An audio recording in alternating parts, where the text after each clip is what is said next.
All right, guys, it's already ready to start looking at week 2 for DraftKings. Let's kind of look at our early impressions on what we see here. We have Kyler Murray as the top quarterback going against the Raiders. I think it's going to be okay. I think there's a lot of receivers in Arizona, a lot of new people like Dortch and things like that people really don't know about yet. I think he could be a good option, but I don't know if I'm willing to pay $7,500 for him. I think last week he was $7,200, so he did come up in price. He landed a 20 point, but I think we can get better value than that. I do like Jackson here. Lamar Jackson could put up some good points against Miami. That always could be a good spot for him. Russell Wilson against Houston, that should be a nice spot for him. Joe Burrow against Dallas, I think he does have definitely a bounce back kind of candidate for him. Tom Brady, I would stay away from. I don't like him against the New Orleans defense there. They kind of have his number. Stafford is definitely going over. He's going to have a rebound. I think he had 10.8 points against the Bills in week 1. I think that was just rough. That's the best defense in football. Look for Matthew Stafford to really be solid in week 2. He's going to have a huge bounce back, especially against Atlanta secondary. He should be able to torch these guys.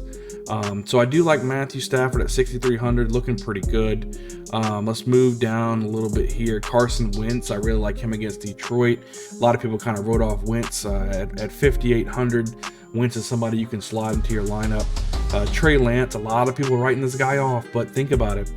He was playing in a Bears game that was flooded, right? So just kind of all the offensive players in that, just kind of chalk that up for a loss. Don't worry about that. Erase it from your memory. Let's kind of go on with that. Trey Lance going against the Seattle defense. I think he's going to be good. He's a mobile quarterback. Should be able to give you some solid points. Tua, I would stay away from Tua against the Baltimore defense. And Marcus Mariota, I'd also stay away from him. Don't get cute. Mariota did have a nice game plan against the week 1 against the Saints. I don't think he's going to be very much successful against the Rams. Matt Ryan could have a little bit of a bounce back. I think he put up 20 points against Houston. You're really looking for more than 20 points from Matt Ryan from Houston, but Jacksonville could be another little bounce back. Maybe get you about 25 points from him. That's somebody you want to look at. Jameis Winston against Tampa Bay. Again, I'm not really hot about playing Jameis Winston in any kind of fantasy. Jacoby Brissett, please. I'm not even going to talk about this guy. Other than this down here, if you want to kind of take a stab, maybe Trevor Lawrence against Indy is going to have to throw the ball quite a bit. Or if you want to go down to Davis Mills, I would say stay away from. A lot of people may want to get on that. I think Davis Mills could be somebody you might want to stay away from as well. Daniel Jones against Carolina could be somebody if you want to throw a stab at 5,100. But he's probably the lowest that I would go. Mitch Trubisky, I mean, he could be a possibility, but who's fancying Mitch Trubisky? Actually, the lowest I go now that I'm thinking about it, Dak's out. Cooper Rush. I'm not by any means telling you guys to go out and go ahead and grab Cooper Rush, but if you guys want to throw that long little dart and see if it throws at 5,000, Cooper Rush, we'll see. He could make something, and this could be the dependent if you cash or not, right? If you're gonna sit there and you're gonna take down a tournament, Cooper Rush is kind of the plays that you need to make, right? Do the player that nobody else is gonna play. Let's go ahead and move over to the running back spot. Let's see what we have here. Jonathan Taylor, always a good play, especially against Jacksonville, looking really good. I do like Christian McCaffrey against the Giants. I think that'll be really nice. Alvin Kamara, they're saying he's injured right now. I don't know. I'd kind of stay away from Kamara right now, especially against Tampa Bay's defense. Saquon Barkley should be a really good play. I think he's back to his old self, looking really good. Joe Mixon, always a good play. Nick Chubb, love Nick Chubb against the Jets. So there's a lot of good options here at running back that you can pick from at the top spots. I wouldn't be mad at you if you loaded up on 2 primetime running backs this week and kind of filled in the blanks everywhere else. Maybe get yourself a Barkley and a Chubb and throw in a Carson Wentz. You're already starting pretty heavy there. Might be able to maneuver around in the wide receiver spot a little bit as well and make that kind of lineup work. DeAndre Swift was lights out. Love him. Let's go ahead and scroll down here. Kareem Hunt, he did have a good game. He could have another good game against the Jets. Williams, kind of more of a timeshare with Gordon. I really going to want to stay away from both of these guys. Najee Harris, who knows? Even if he does play, the foot could keep him out again. He might even play a couple plays and be knocked out. So it's somebody I want to kind of mitigate my risk there. Not really go with Harris as well. Cordell Patterson, I know he had a really good week 1. I think against the Rams, he's gonna struggle against the Rams. I'm gonna stay away from him. Going down here, Darrell Henderson Jr., I think he's the prime time back here at 5,700. Could be somebody you can plug and play. And James Robinson as well. I mean, these two guys, 5,700, 5,600.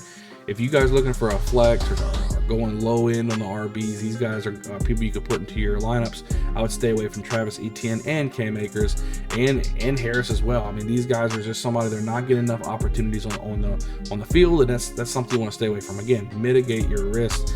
Even if Najee Harris is out, I would not want to play Warren, right? So Najee Harris was struggling running the ball with the offensive line he had. You take away and having a worse player in Warren going to get with the same offensive line, there's not going to be production. This could be a trap that a lot of people fall in. If you see Najee Harris not playing, that people might want to grab Warren, stay away from Warren, okay?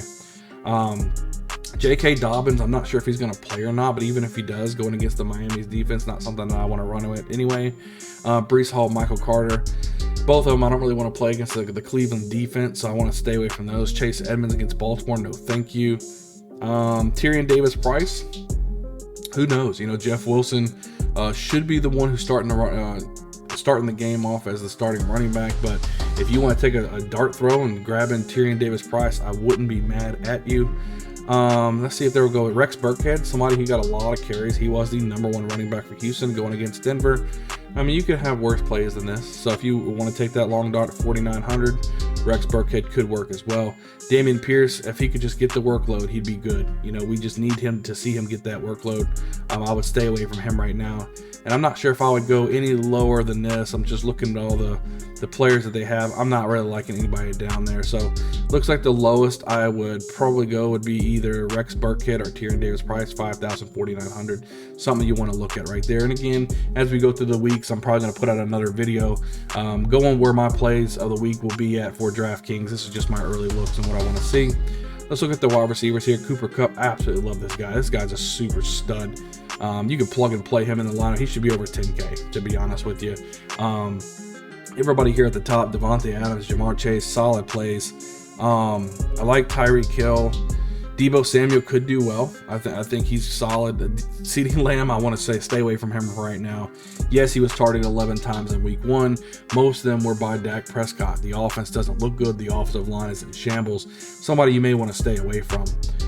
Mike Evans going against New Orleans. Mike Evans is always one-on-one with Marshawn Lattimore for New Orleans, and a lot of times he does not have good games, right? So I would stay away from Mike Evans. Big stay away, a big no-go for him. Michael Pittman Jr. against Jacksonville, love this play, really, really good. St. Brown should be good against Washington. McLaurin should be good against Detroit. Waddle against Baltimore secondary, you might be able to get away with that. I know Baltimore secondary is a lot better now. DK Metcalf, I'm not liking it. I'm not liking that play at all until they get a better quarterback play there. Geno Smith's doing his things, but he's not lighting it up where Metcalf is a suitable player. Sutton, I think he's going to have a huge bounce back. I think Sutton wasn't getting involved until the second half of the game against Seattle. I think he's going to get going a lot earlier. So Sutton's somebody you could put into your lineups. Brandon Cooks, he's always going to be a good play no matter what. He's the main target in Houston. Deontay Johnson got a lot of targets. He got a lot of targets. I think New England's a good play for him. Michael Thomas, he started getting really good towards the fourth quarter of the last game. I think Michael Thomas is somebody that could be a little sneaky for you as well. Christian Kirk, love Christian Kirk. This guy, their target, I think he had 12 targets, if I'm not mistaken, in week 1. Christian Kirk, somebody you might want to look out for. These guys, Jerry Jeudy, if it wasn't for that huge bomb he had, he wouldn't have had the best of day. Hunter Renfrow, please stay away. Julio could do well against New Orleans. We'll see. I'd rather play Julio over Mike Evans if you want to play a Tampa receiver. Allen Robinson didn't look very good as well. Amari Cooper, no, I'm not taking any of these wide receivers from Cleveland. Robbie Anderson was the main beneficiary over there at Carolina. Could be somebody you want to sneak into your lineups. Drake London, he did have a really good solid week 1, but Drake London is also now going to be matched up to the best cornerback in football in Jalen Ramsey. I think he's going to lock him up. He's a rookie. He's not good enough to get rid of Ramsey right now, so stay away from London. Could be a setup right there. Jarvis Landry, I do like him against Tampa Bay. I think that'll be a good play. Chase Claypool was pretty involved for Pittsburgh. That could be a good play down here. Chris Olave. Wilson could be a good play. Wilson, he was kind of involved in the offense. Could be somebody at 4,400 you might want to look at for your team to get a little different. Devin Duvernay, he caught that bomb. That was about it. Jahan Dotson had the 2 touchdowns. He could be a good play against Detroit at 4,200. Kadarius Toney would stay away. For some reason, they just didn't want to play this guy. So I would stay away from him for sure. Kind of looking at some of these cheaper options. Paris Campbell I liked early on. Right now, I'd say stay away. He wasn't really involved into the offense. Greg Dortch. This guy was the #1 receiver for Arizona at 3,500. He's my sneaky play.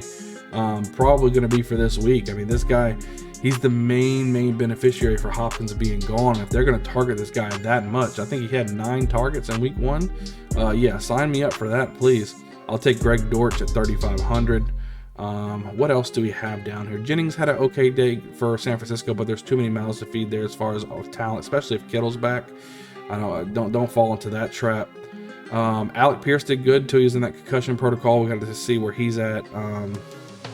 Just kind of going down here real quick, and again, we're just having this quick little discussion. I wanted to get out here and show you guys kind of who I'm looking at, good plays, bad plays, kind of first impressions going down here. Nothing else that I really want to look at down here. Yeah, nothing that I see that's popping out at me. So let's go ahead and end up this video on the tight ends. George Kittle, what's the latest news on him? It says he could practice Wednesday, so you're going to have to probably look closer to Friday, see if he's in that Friday practice to see if he might play. Again, people that are on these injury tags didn't play the week before. I'm always cautious in DFS to get them into my lineups. I always like to just mitigate my risk. I tell people all the time, mitigate your risk. Mark Andrews should have a lot better week this week than he did last week, so he's somebody you can play if you want to get a little bit different. Not a lot of people are going to pay up to 6,400 for Mark Andrews. Could be good. Kyle Pitts, if they're going to want to play, they're probably going to want to throw the Pitts. My big play right here is Dalton Schultz. I think he's going to do really well with Cincinnati. They got to throw the ball to somebody. CeeDee Lamb's not looking really good, and Cooper Rush is going to want a safety blanket. Who's the safety blanket? It's going to be the tight end, Dalton Schultz. So go ahead and grab him, play him with confidence. Should be pretty good. TJ Hawkinson should be another good play against the Commanders. Should do very well. Pat Freiermuth, love this guy. This guy is very talented. It looks like Trubisky is honing in on the tight end spot because he doesn't want to mess up.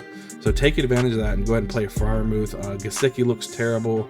Don't like Noah Fant. Njoku was terrible in week 1. Okwuegbunam, I think he had, 1 target or something? Stay away from these guys. Evan Ingram didn't look really good at all. You might want to stay away from him. Hunter, what is it? Hayden Hurst. I don't want to know why I wanted to say Henry Hurst. Hayden Hurst, I think he's going to be a solid play, especially for Cincinnati. He finally gets the man. He finally gets to be the man at the tight end spot. From all these plays, he was whether Atlanta or Baltimore, he always had somebody there with him. I think Hayden Hurst is finally having his opportunity, and he can get you anywhere between 9 to 12 points a week. I think that's solid if you want to play at 3,600. Other than that, if you want to take another dart, maybe Logan Thomas, but I would try to get another 200. Go ahead and get Hurst. Way down here, OJ Howard, he was the number 2 tight end on the week. He had 2 receptions for 2 touchdowns on 2 targets. So if you want to kind of think you're lucky and play with that, go ahead and play with fire. 3,000 for him, and Will Disley at 2,800 right here. He had that Hail Mary, well, not really Hail Mary, but he had that long pass, kind of broken play for the touchdown as well in week 1. So that's kind of where I'm at for all of the quarterback, running back, wide receivers, and tight ends. Check back in later on in the week. I'm going to go ahead and release all my plays, top 3 plays for each position for DraftKings later on in the week. Be ready for that. If you guys haven't hit the subscribe button, I'd really appreciate the subscribe. Really helps out the channel. We'll see you guys next time.